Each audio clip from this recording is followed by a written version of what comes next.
Dominique Dunne was an American actress known for her roles in Diary of a Teenage Hitchhiker, the series Chips, and most notably her role as Dana Freeling in the horror film Poltergeist. She was only 22 years old. Her career had just started taking off when sadly her life would be violently ended.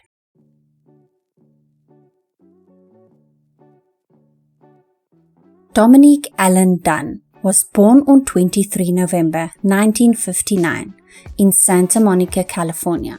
She was the youngest child of Allen, known to most as Lenny, a ranching heiress, and Dominique Dunne, a writer, producer, and actor. She had two older brothers, Alexander and Griffin Dunne. The couple also welcomed two daughters prior to the birth of Dominique, but sadly, both of them had died only a few days after birth due to a lung disease. Her parents divorced in 1965, but remained close friends throughout their lives. As her father put it, they were divorced but never became unmarried. Dominique attended Harvard Westlake School in Los Angeles, Taft School in Watertown, Connecticut, and Fountain Valley School in Fountain, Colorado. After graduation, she spent a year in Florence, Italy, where she studied art and learned Italian. Her brother Griffin had also started acting from the age of 19, and with all the ties that her family had to Hollywood, it was no surprise when she showed an interest in acting. After returning from Italy, she studied acting at Milton Katselas' workshop and appeared in various stage productions, including West Side Story, The Mousetrap, and My Three Angels.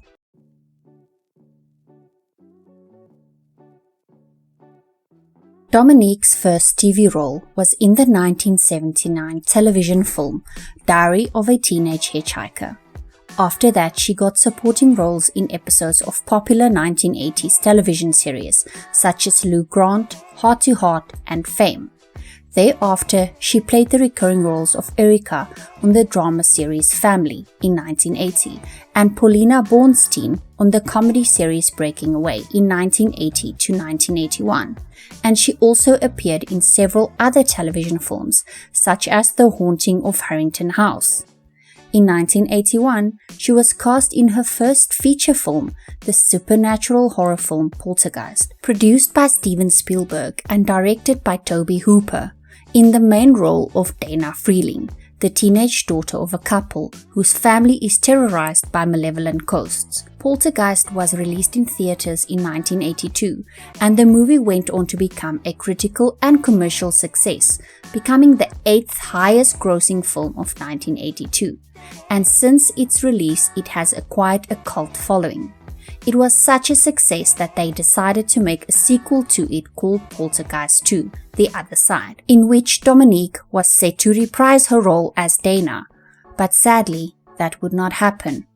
She also went on to headline the Western film The Shadow Riders in 1982, and she portrayed Amy Kent on the crime series Chips, also in 1982.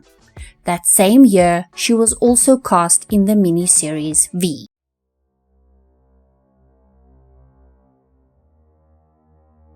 Dominique's star was on the rise, and with it came affluent parties, and it was at one of these parties in late 1981 at Ma Maison, a West Hollywood restaurant, so concerned with its fashionable image that it had an unlisted telephone number to discourage just anyone from entering, that she met the chef, John Thomas Sweeney.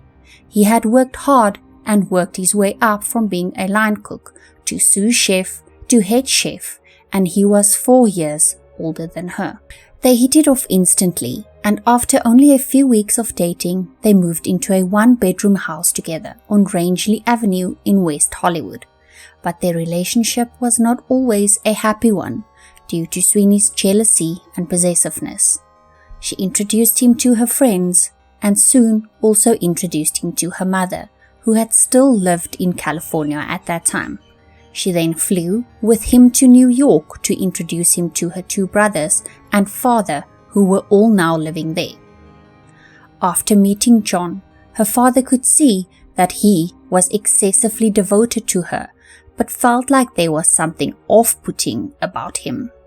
That night, he phoned her mother and said, he is much more in love with her than she is with him. To which Ellen replied, you're absolutely right. He later learned of an incident the night before where a fan was talking to her at a table and John had completely overreacted and shook the man. Her brother Alex had been there to witness the whole thing and said that John had acted in a very scary way. The next day, on July 4, 1982, her father was meant to meet them at a restaurant, to which they arrived more than an hour late, and it had been obvious to him that she had been crying and that there was an air of tension between the two of them. The couple returned to California, back to their house, and their relationship continued deteriorating. They frequently fought, and soon Sweeney began to physically abuse Dominique. During an argument on August 27, 1982, John had knocked her hair to the floor and yanked handfuls of her hair out by the roots. Frightened, she fled to her mother's house. Lenny stated that Dominique's terror was so bad that she had crawled into a fetal position in the hallway. She encouraged her daughter to leave him, but sadly, only a few days later, Dominique returned to the home she shared with him, and the two resumed their relationship. During another argument at their home on September 26, 1982, after a night out, Sweeney grabbed her by the throat, threw her on the floor, and began to strangle her. A friend who was staying with the couple at the time heard loud gagging noises and ran into the room where Dominique was being attacked. Dominique told the friend that Sweeney had tried to kill her, but he denied the claim and asked Dominique to come back to bed. She pretended that she was going to comply with this request, but said that she needed to use the bathroom first. So she went to the bathroom and snuck out the window. When Sweeney heard her start the engine of her car, he ran out and jumped on the hood. She stopped the car long enough for him to jump off, and as soon as he did, she drove away. She immediately went to a friend's house, as her mother had been in New York at the time, and the friend had been smart enough to take pictures of her injuries. She remained at her friend's house for the next few days and went to stay with her mom when she returned. During this time, she called Sweeney and ended the relationship and asked him to move out of the house that they shared. During this time, she also filmed an episode for Hill Street Blues. In the episode, she played a teenage mother who was a victim of parental abuse and chose to give her baby up for adoption out of fear for repeating the cycle of abuse that she endured with her parents. Due to the abuse of John Sweeney, her bruises on screen were all natural. No makeup was used on her. After John had moved out, she had the locks changed and moved back into the Rangeley Avenue house. But he didn't want to let her go. He would show up uninvited at her house over and over and over. He would break into her phone calls and he wouldn't leave her alone.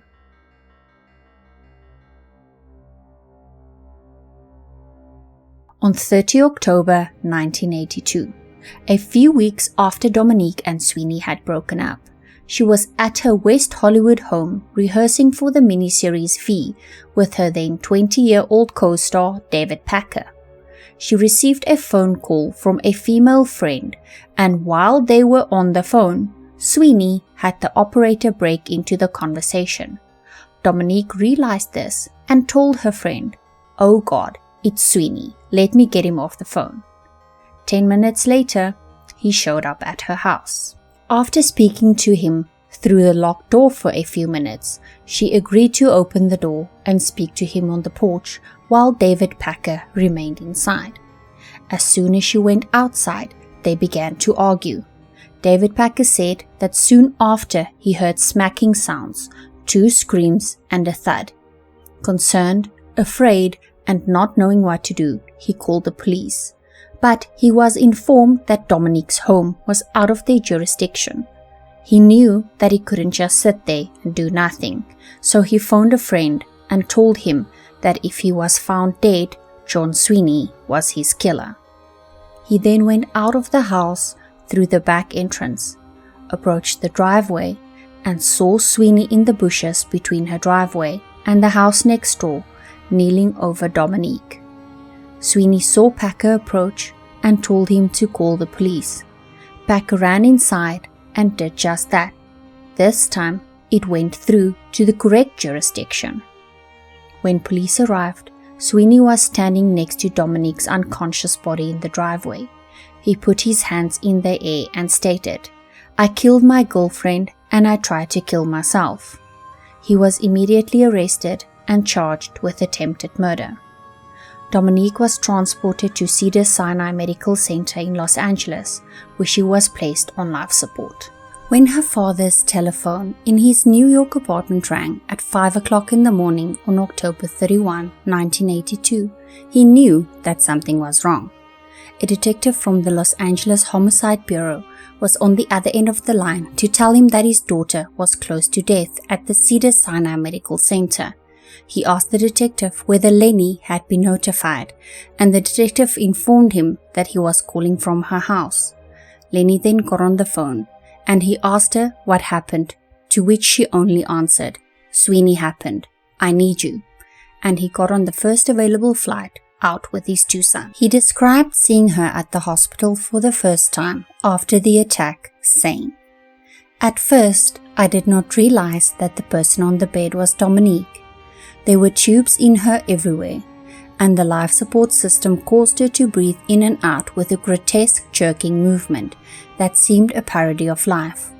Her eyes were open, massively enlarged, staring sightlessly up at the ceiling. Her beautiful hair had been shaved off. A large bolt had been screwed into her skull to relieve the pressure on her brain. Her neck was purpled and swollen. Vividly visible on it were the marks of the massive hands of the man who had strangled her. It was nearly impossible to look at her, but also impossible to look away. The nurses had said that she could not hear us, but we felt that she could, and took turns talking to her. We prayed for her to live, even though we knew that it would be best for her to die." Dominique never regained consciousness. Over the next 4 days, doctors performed several brain scans, which revealed that due to oxygen deprivation, she had no brain activity. On November 4, only 19 days before her 23rd birthday, her parents consented to have her removed from life support. At the request of her mother, knowing that it would be what Dominique would have wanted, her kidneys and her heart were donated to transplant recipients. A funeral was held on November 6, and she was buried in Westwood Village Memorial Park Cemetery. Her episode of Hill Street Blues, titled Requiem for a Hairbag, aired on November 18, 1982, 12 days after her funeral, and it was dedicated to her memory. On screen you can see her bruises caused by John Sweeney from when he abused her on 26 September 1982. After her death, Sweeney's charges were changed to first-degree murder, to which he pleaded not guilty. He was later also charged with assault with intent to do great bodily harm, when during a preliminary trial hearing he admitted that he and Dominique had a physical altercation on September 26, 1982, the day before she had filmed the Hill Street Blues episode, in which she appeared with visible bruises on her face and body. He, however, denied assaulting her, claiming that she had accidentally incurred the bruises when he tried to prevent her from leaving the house.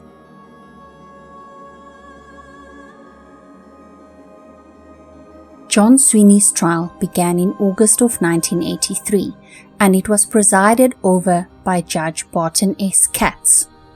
To establish a history of Sweeney's violent behavior, the prosecution called one of his ex-girlfriends, Lillian Pierce, and asked her to testify. At the request of the defense, she did not testify in the jury's presence. She testified that she and Sweeney had dated on and off from 1977 to 1980, and that during the relationship, he had assaulted her on 10 different occasions, and that she had been hospitalized twice for the injuries that she had sustained. During one of the assaults, she had sustained a perforated eardrum and a collapsed lung, and during another assault, she had sustained a broken nose. During her testimony, Sweeney had become enraged, jumped from his seat, and ran towards the door leading to the judge's chamber. He was subdued by 2 bailiffs and 4 armed guards. He was then handcuffed to his chair and began to cry. He apologized to the court for the outburst, which Judge Katz accepted and said, "We know what a strain you are under, Mr. Sweeney." His attorney requested that the judge rule that Lillian Pierce's testimony would be inadmissible because it was prejudicial. The judge granted this request, and the jury only learned about Lillian Pierce and her testimony after the trial. His attorney also requested to not have Dominique's mother in the courtroom. Lenny had suffered from multiple sclerosis and had been in a wheelchair for many years due to her condition. He said that her presence in a wheelchair would create undue sympathy for her that would be prejudicial to Sweeney. This request, however, was not granted. Lenny was to testify the day after Lillian so that the judge could hear what she had to say and decide if it was relevant to the trial. Her testimony was also not heard in front of the jury. Lenny described the incident when Dominique came to her house at night after being beaten by Sweeney in August of 1982, the first of the 3 times that he beat her, saying that Dominique's terror was so abject that she folded herself into the fetal position in the hallway of her home. She also testified to her injuries. Judge Katz, however, called her testimony hearsay, so the jury again would never hear her testimony. 2 of Dominique's friends flew in from Lake Forest, Illinois, to testify about the time 5 weeks before the murder when Sweeney attempted to choke Dominique after their night on the town on 26 September 1982. She had escaped from her house that night and went to the home of an artist friend called Norman Carby. Carby also testified that he was appalled by the marks of attempted strangulation on her neck and had decided to document them by taking photographs. These photographs form part of the prosecution's prime exhibit of the seriousness of the assault. Sweeney's attorney belittled the pictures. There was, he said, a 3rd picture in the same series showing Dominique smiling, to which Norman offered up an explanation, saying that Dominique had a reading that morning for the role of a battered child on Hill Street Blues. Carby said he told her that at least she wouldn't have to wear any makeup for it, and that had made her smile. Judge Katz also refused to allow testimony from Dunne's friends, citing their statements about Sweeney's abusive nature, also as hearsay. During the trial, the Dunne family were warned not to have any emotional reactions to anything in the courtroom at any time, stating, "If any member of the Dunne family cries out, cries, rolls his eyes, exclaims in any way, they will be asked to leave the courtroom," said Judge Katz at the behest of Sweeney's attorney. "Your Honor, Alex Dunne had tears in his eyes," Sweeney's attorney called out one day, wanting to have Dominique's brother removed from the courtroom. The theatrics of the defense was beyond ridiculous. John Sweeney took the stand in his own defense. He testified that he had not intended to harm Dominique the night that he arrived at her house. He claimed that they had reconciled and they were planning to move back in together, and that the 2 had daily discussions about getting married and having children, and that on the night of 30 October, she had abruptly changed her mind about a reconciliation. He said that she told him she had been leading him on and lying to him about getting back together. At that point, he said he exploded and lunged toward her. He claimed to have no recollection of attacking her until he discovered that he was on top of her with his hands around her neck, and he realized that she was not breathing. He then attempted to give her CPR, which caused Dunne to vomit. Sweeney said that he attempted to revive her by making her walk around, but that she fell down. He also said that he also vomited. He ran into her house and consumed 2 bottles of pills in an attempt to kill himself. He stated that after taking the pills, he then returned to the driveway where he laid down beside Dominique, waiting for the pills to take effect. Dominique's family and everyone that knew her disputed Sweeney's claim that she had reconciled with him, or even planned to reconcile with him. They insisted that he went to her home on 30 October to persuade her to reconcile after she told him that she would not be getting back together with him on numerous occasions. The prosecution and the police investigators also dismissed his version of events of having taken some sort of medication or pills. There was no physical evidence that he had consumed any pills in an attempt to end his own life at the time of his arrest. Upon their arrival, the police said that they found Sweeney's demeanor to be both calm and collected. Deputy Frank D'Amelio, the first officer to arrive on the scene, testified that Sweeney told him, "Man, I blew it. I killed her. I didn't think I choked her that hard, but I don't know. I just kept on choking her. I just lost my temper and blew it again." The medical examiner who performed Dominique's autopsy determined that she had been strangled between 4 and 6 minutes. Given those results of the autopsy, the police and prosecutors dismissed the defense's argument that Sweeney acted unconsciously, because in at least 4 minutes in which Sweeney strangled her, he had ample opportunity to regain control of his actions, which might have saved her life. After the prosecution rested their case, Judge Katz delivered another devastating blow.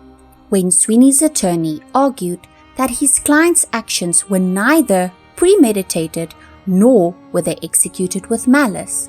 Instead, he maintained that Sweeney, provoked by Dunne's alleged deception, acted in, and I quote, "the heat of passion," and asked that the judge throw out the charge of first-degree murder and only consider a lower charge, to which the judge agreed because, according to the defense, predetermination had not been established.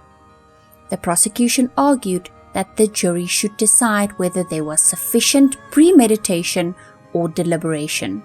They stated that Sweeney had enough time to consider his actions during this period, of at least up to 6 minutes, according to the coroner's testimony, that it took him to choke Dominique. But the judge didn't agree. The judge wanted to emphasize that Sweeney had arrived at Dominique's house without a murder weapon, although he knew that Sweeney's non-weaponous hands had nearly killed Lillian Pierce, and that his hands had nearly strangled Dominique 5 weeks before he finally killed her. He also cited the fact that Sweeney had made no attempt to flee the scene. Since the first-degree murder charge had now been thrown out, the jurors were instructed to consider manslaughter or second-degree murder only as possible charges. The Deputy District Attorney Stephen Barshop later said that this decision, along with Judge Katz's previous rulings barring the testimonies of Sweeney's ex-girlfriend, Dominique's mother, and friends, seriously undermined the prosecution's case against John Sweeney. On September 21, 1983, after 8 days of deliberation, the jury also acquitted John Sweeney of second-degree murder, but found him guilty of the lesser charge of voluntary manslaughter. He was also convicted of the misdemeanor assault for the altercation with Dominique that occurred on September 26, 1982. Dominique's family were outraged by the verdict, and rightly so, calling it an injustice. I lost count of how many times he described Sweeney to the jury as an ordinarily reasonable man. We had heard 13 instances of violence that John Sweeney had committed, and yet it was allowed for him to say that Sweeney was an ordinarily reasonable man. I mean, it made you want to stand up and cry out in the courtroom. Doesn't this show an MO on the part of Mr. Sweeney?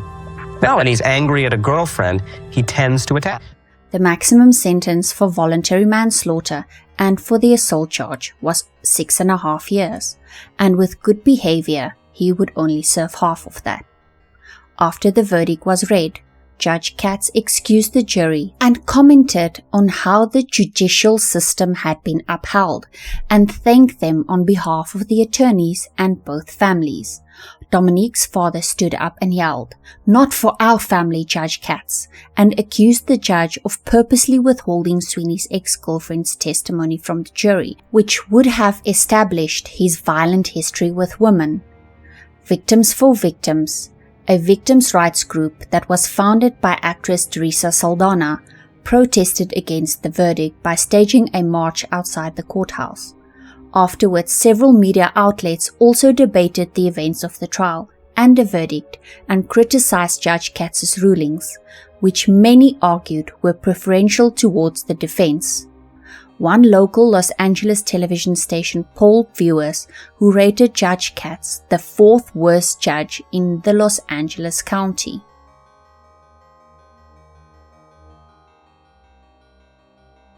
For 5 days, we watched our daughter and the boy's sisters die in Cedars-Sinai Hospital. And I therefore beg you, Judge Katz, to give the maximum possible sentence to John Sweeney, which is little enough for what he has done. On November 7, Sweeney was sentenced to, you guessed it, the maximum sentence of 6 years in prison for manslaughter, with an additional 6 months for the assault charge.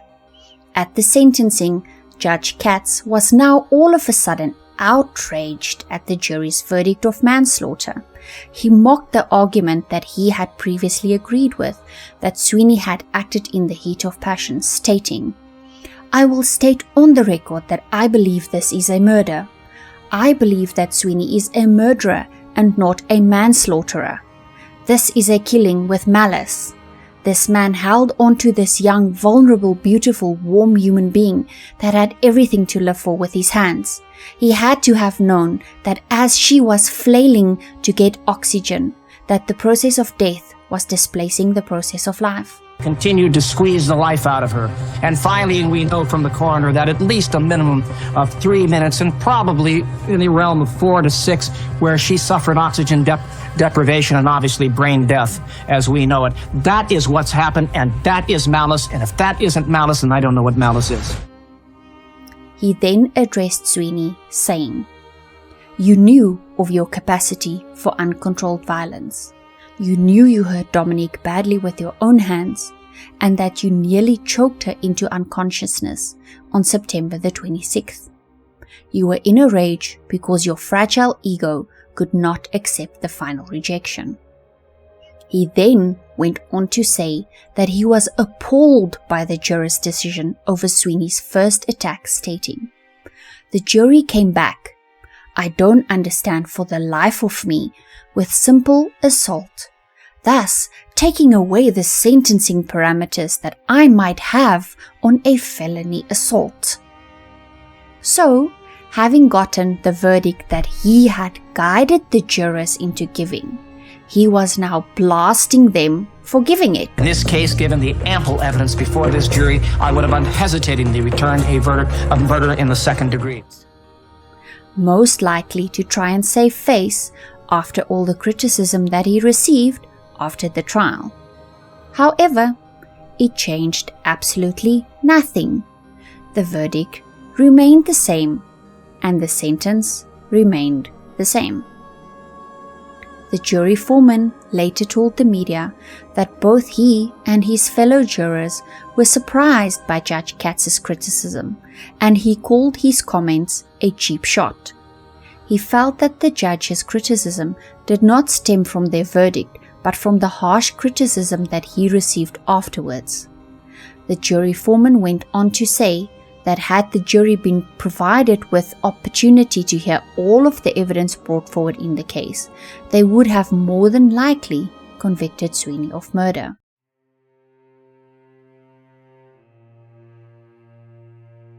John Sweeney was incarcerated in a medium security prison in Susanville, California. As for Dominique's family, her father had kept a journal throughout the trial, on the advice of Marie Brenner from Vanity Fair. His writings were later published in an article entitled Justice, a Father's Account of the Trial of His Daughter's Killer, in the March 1984 issue of Vanity Fair. It's an excellent article detailing his first-hand experience of what he went through, and I will link it below for you so that you can read it. Dominique's mother, Lenny Dunne, founded Justice for Homicide Victims, a victims' rights advocacy group, in 1983. In 1989, she was awarded the Crime Victims Award, and her work was also recognized by then-President George H.W. Bush at the White House.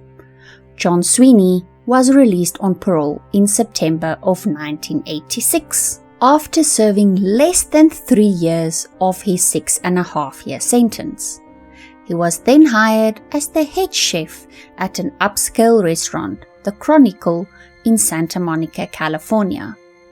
After he discovered where Sweeney was working, Dominique's brother, Griffin, and her mother, Lenny, spent time outside the restaurant where they handed out flyers to patrons that read, "The food you will eat tonight was cooked by the hands that killed Dominique Dunne. Good for them." Sweeney eventually quit his job due to the protests that were staged by Dunne's family, and he moved out of Los Angeles. During this time, Dominique's father hired a private investigator to follow him so he could always know Sweeney's whereabouts. In the mid-1990s, he was contacted by a Florida physician who came across an article that he wrote about Dominique's death. The doctor informed him that his daughter had recently become engaged to a chef who went by the name of John Sweeney, and inquired if that man was the same man who was responsible for Dominique's death. The man was later identified as the same John Sweeney. To protect the young woman who was now engaged to John Sweeney, Dunne's brother Griffin contacted the woman and asked her to reconsider her decision. They ended up breaking up in the end. Subsequently, Sweeney accused the Dunnes of harassing him, and to avoid further altercations, he changed his name to John Patrick Mora. Dominique stated that he had truly gone through a period of wanting to hire someone to take care of John Sweeney, stating, "I know it seems absurd now, but I worship my daughter. I just became obsessed with this guy getting out of prison. I wanted harm to come to him." But he said that he later came to the realization that he was squandering his life by following Sweeney. Lenny passed away in 1997 after a long battle with MS. Dominique Dunne started writing regularly for Vanity Fair after Dominique's death. How did her death change your career path? Well, it changed everything. Just not my career path. It was just everything in my life changed. I mean, things that have been important to me once weren't important to me anymore. Things that, everything changes. Everything, when it's just such a jarring thing to your, we all got, I was divorced, and my wife and I were closer than we were at the most intimate part of our marriage. It was horrible. It was the most horrible experience. But when I wrote that article, I understood for the first time that I had power. Because that judge, I blame him for everything that went wrong in that ridiculous trial, where a man who strangled a young woman for 5 minutes until she was dead got 2.5 years in prison, slap on the hand, and anyway. I know that you had an encounter with him years later. Yeah, I had an encounter, but you see, I went after him in a way in that article, so that within a year he went from the Superior Court to Children's Court to traffic court to no court. And you know, I have to tell you, it sounds mean. I felt good. It doesn't sound mean. It's a small measure of revenge. Small, but it's something. And I did run into him as I ran into him years later at the O.J. Simpson trial. And what was he doing there? He was a reporter for the Malibu Times. Have you ever heard of that paper? I never have. If you have a child killed, you have thoughts of revenge. I'm gonna get him. I'm gonna get him. And I even went through moments of thinking I would hire someone. I mean, I also always knew I wouldn't do it. But I mean, I had the thoughts. I really had the thoughts. And then I thought, wait a minute. My power is in writing about it. The odd thing is that through the lowest point in my life came this whole new career for me. He based several best-selling novels on real events, including the novel An Inconvenient Woman and the novel The Two Mrs. Grenvilles, based on the banking heir William Woodward Jr., who was shot by his wife, Anne Woodward. He also went on to host the TV series Dominique Dunne's Power, Privilege and Justice on Court TV, in which he discussed the justice and injustice of the intersection of celebrity and the judicial system. He also covered the famous trials of O.J. Simpson, Klaus von Bülow, and the Menendez brothers.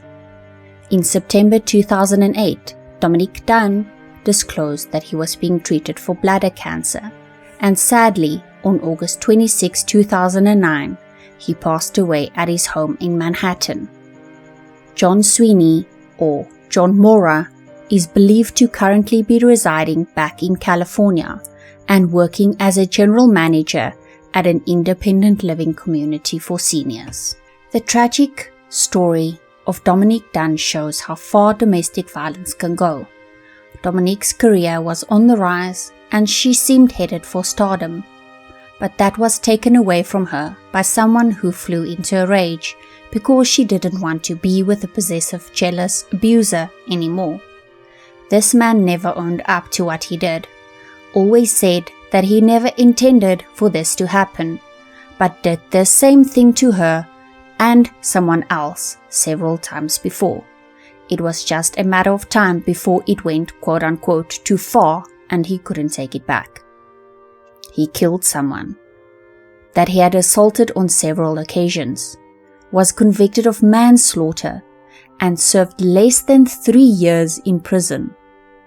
Dominique Dunne's case just shows the problems in how the justice system handles domestic violence cases, not only then, but even still today. Her killer served very little time despite his brutal actions, and her tragic murder shows why we need tougher punishments for abusers. And just a side note from me, you can agree or disagree. The judge was a joke, period. And that is where we will end our case for today. If you have gotten this far, thank you so much for watching. I appreciate your support so very, very much. Please leave your thoughts on this case in the comment section down below. I love to read what you think. Please remember to like and subscribe if you have not done so already. It's a free way that you can help me out. Until next time, stay safe out there, take care of yourself, and take care of each other. Bye!